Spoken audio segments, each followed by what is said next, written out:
Isn't that the Duchess? Good heavens, she actually came. The millionaire invited the black cleaning lady as a joke. She arrived like a diva, and everyone was in absolute shock when they found out who she really was. The main hall of the Blackwood Mansion in Beverly Hills exploded with malicious laughter when Victoria Sterling descended the marble staircase wearing a dress that cost more than the annual salary of most of the people present. It wasn't laughter of admiration.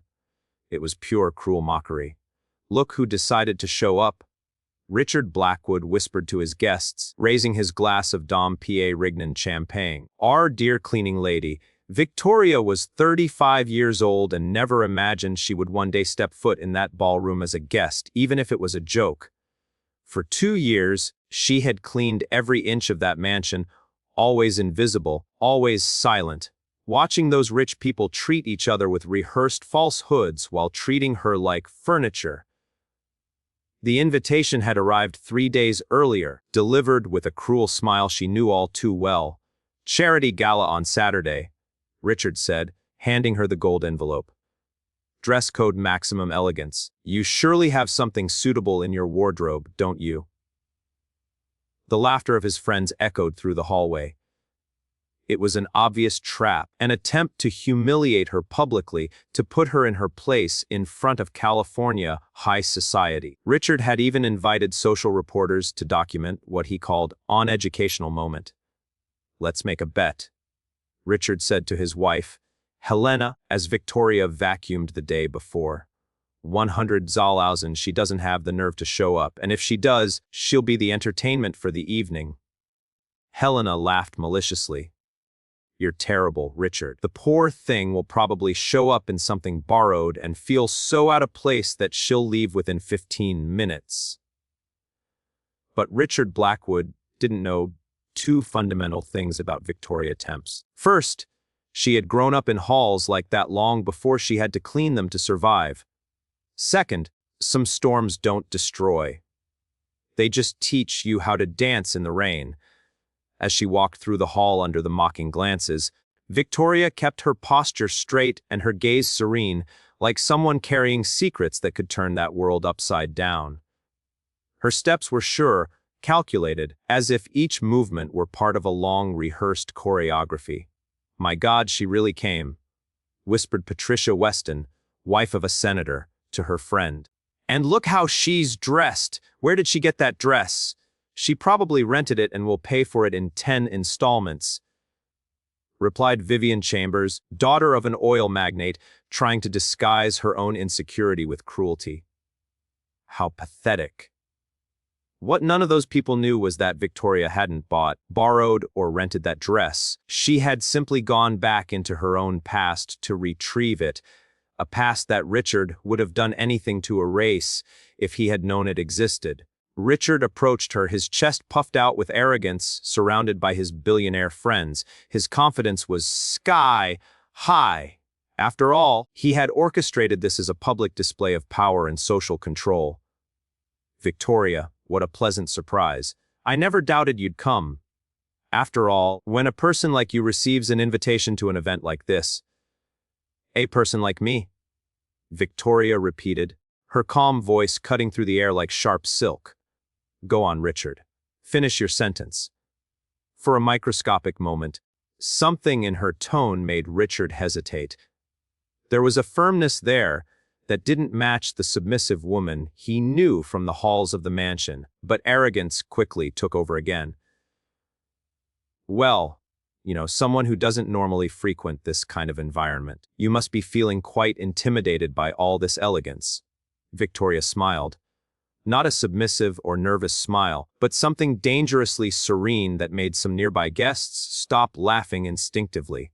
Intimidated, she repeated softly, her eyes meeting his with an intensity that made Richard take a step back without realizing it. No, Richard, I'm feeling exactly where I've always belonged. The silence that followed lasted only a few seconds, but it was enough for the atmosphere of the party to change completely. There was something about the way Victoria spoke, The way she moved, the way she occupied the space that defied all expectations those people had about who she should be.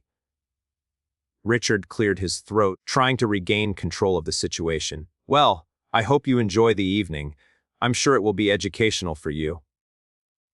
Oh, I'm sure it will be educational for all of us, Victoria replied, her gaze slowly sweeping over the group of guests as if cataloging each face for future use. If you're enjoying this story of twists and justice, don't forget to subscribe to the channel, because what those privileged people didn't know was that Victoria carried with her a secret so explosive that it would turn that night of planned humiliation into the greatest lesson on prejudice and underestimating people that Beverly Hills had ever witnessed. Richard was having more fun than he had imagined.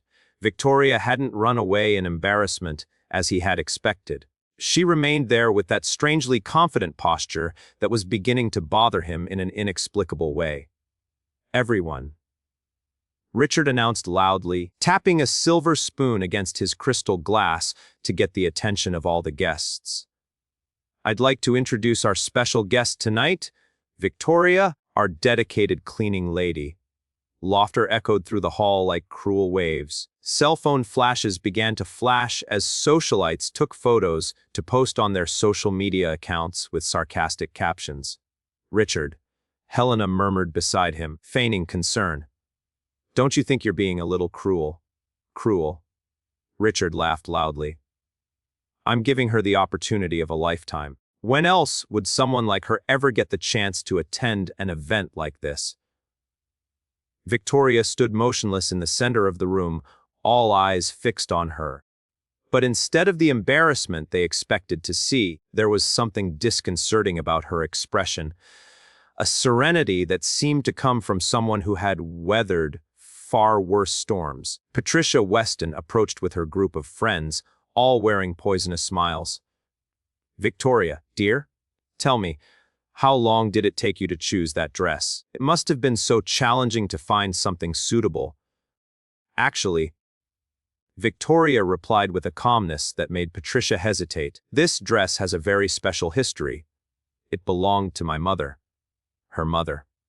Vivian Chambers laughed nasally. And where did her mother get a dress like that? At some fancy thrift store. Victoria smiled, but there was something dangerous in that smile. My mother wore this dress the last time she was in a ballroom like this. That was 20 years ago, when she was still Victoria Temps Blackwood. The silence that followed was deafening. Some people stopped talking, realizing that something important was being said. Richard, who had been laughing with his close friends, turned slowly. What did you say? Temps Blackwood, Victoria repeated, her voice cutting through the air like a sharp blade. It's funny how some people choose to conveniently forget their own family history. Richard's face began to pale. Helena instinctively grabbed her husband's arm, sensing that something was terribly wrong. You're delirious, Richard said, but his voice came out less firm than he intended. I don't know what game you're playing, but... This isn't a game, Richard.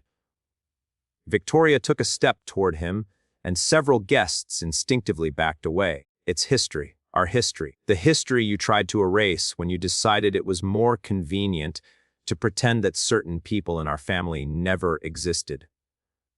The cell phone cameras continued to record